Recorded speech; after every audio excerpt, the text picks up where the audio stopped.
Very good afternoon, friends. This is Swati Sharma. Today we are going to do the fourth part of the story of Triambakeshwar Jyotirling. तो शुरू करते हैं. देखिए, one day, एक दिन की बात है. While walking in the fields, देखिए जब गौतम ऋषि अपने खेतों में चल रहे थे, he accidentally killed an innocent cow. तो उन्होंने accidentally एक काऊ को मार दिया अपने धरवा से. The cow was a friend of Parvati ji.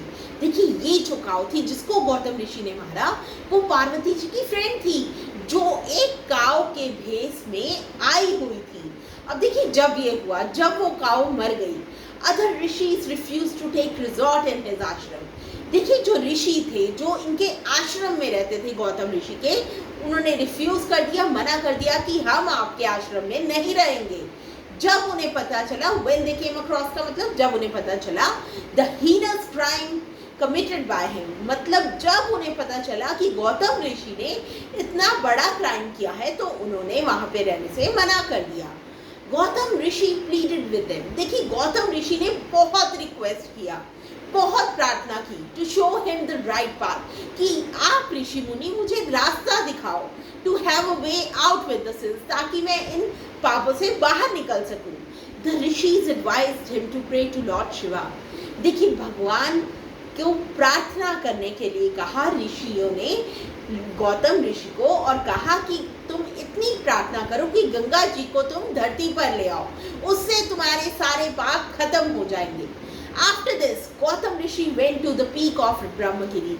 देखिए इसके बाद क्या हुआ, जो गौतम ऋषि थे वो ब्रह्मगिरी हिल्स की पीक पर चले गए तपस्या करने के लिए. And practiced penance for over 1000 years. और उन्होंने तपस्या की 1000 साल तक. Lord Shiva was pleased with his prayers and decided to wash away his sins. देखिए भगवान शिव जो थे वो उनकी प्रेयर्स, उनकी तपस्या से बहुत खुश हुए और उन्होंने डिसाइड किया कि वो गौतम ऋषि के सारे पाप खत्म कर देंगे. By asking Ganga to flow. देखिए उन्होंने गंगा जी को कहा कि आप धरती पर चली जाओ. But Ganga seemed to have a different plan. लेकिन देखिए गंगा जी जो थी उनका तो अलग ही प्लान था, उन्होंने जाने से मना कर दिया. शिवा then danced तांडव नृत्य. अब देखिए शिव जी ने डांस किया तांडव नृत्य on the peak of Brahmagiri की पीक पे. So friends, this was the fourth part of the story. We'll continue the story.